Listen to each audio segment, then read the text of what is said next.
The restaurant smelled like citrus polish and expensive lies. Candles flickered, glass chimed, and then the door slammed open. My wife's heels struck marble like gunshots. Her voice cut the room in half. "Who is she? How dare you?" I didn't flinch.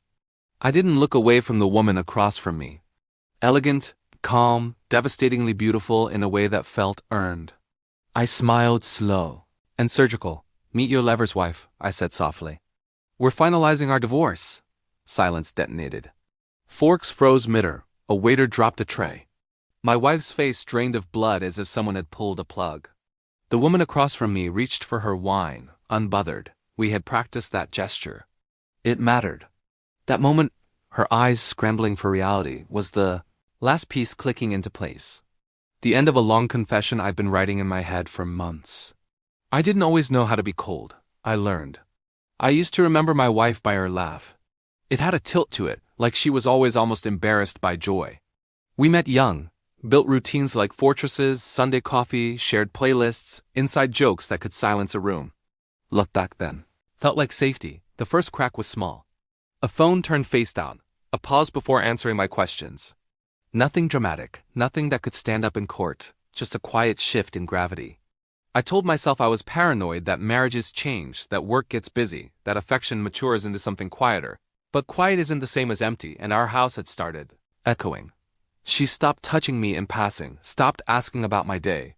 She smiled at messages that weren't mine. I watched her rehearse happiness for someone else, then come home and give me the understudy version. Still, I waited because love makes you patient and foolish. Suspicion doesn't arrive screaming. It whispers, it repeats itself. It waits for you to listen. I noticed patterns. Tuesday nights, late meetings, a new perfume she wore only when she left the house. The way she showered the moment she came home, like she was washing off a version of herself she didn't want me to meet. I didn't confront her. I observed. I learned her tells, the way she over-explained when lying, the way her eyes drifted, right when she omitted something. I learned that betrayal has a rhythm, and once you hear it, you can't unhear it. Doubt hardened into certainty the night I heard her say his name in her sleep. Soft, familiar, intimate. Not mine. I lay there staring at the ceiling fan, counting rotations. That's when the pain changed temperature. It stopped burning. It froze. Cold is useful. I became methodical, quiet. I checked phone, records, cloud backups, calendar metadata. The digital footprints people forget because they think love makes them invisible. Every discovery landed like a bruise. Texts that used words she once reserved for me. Photos cropped to hide wedding rings. A shared playlist titled us. The moment I found the hotel receipt, the same place we celebrated our anniversary, I didn't cry. I felt relief. Proof has a way of calming chaos. I stopped being a husband that night. I became an architect. I learned his name, his job, his schedule, and eventually his wife. Reaching out to her required precision. No accusations, just facts, dates, screenshots, receipts. A calm voice on the phone that said, "I think we should talk." Pain recognizes pain. She didn't need convincing. We met.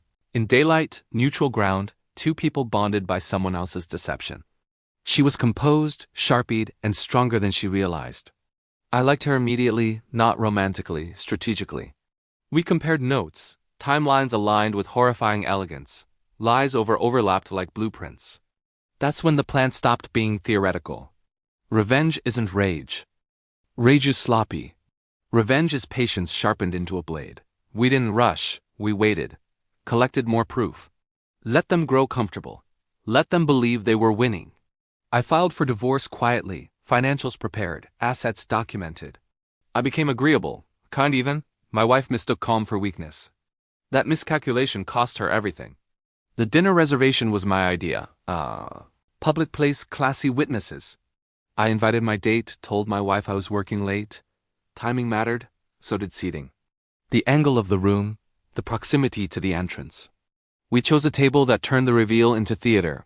When the door opened and my wife walked in, furious, righteous, indignant, I watched the realization bloom in her eyes like a bruise spreading under skin. Her lover wasn't there to save her. He was home, explaining himself to his own reckoning. I stayed seated. I stayed calm. That was the cruelest part. The explosion was spectacular. My wife screamed, accused, pleaded. The woman across from me stood then, introduced herself with grace, and slid a folder across the table. Copies, evidence, timelines, the restaurant buzzed, phones came out. The manager hovered. Someone laughed nervously.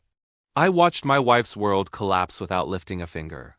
Her voice cracked when she realized there was no version of this where she was the victim, no narrative she could spin that didn't end with her exposed. I paid the bill, tipped generously, stood. Anything else? I asked her gently.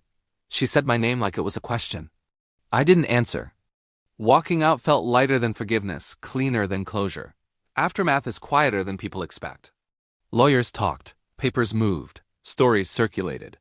Her family stopped calling, his wife left him. Consequences rippled outward, indifferent to apologies. I moved apartments, changed routines, reclaimed music, relearned silence. Sometimes I think about the man I was before, the one who waited, who hoped, who believed love could outpace truth. I don't miss him. He did his job, he got me here. Betrayal doesn't destroy you. It reveals you. It strips away illusion and leaves only what you're willing to become. I chose control. I chose clarity. I chose to finish what her lies started. Revenge didn't make me cruel. It made me precise. And precision, I've learned, is a form of peace.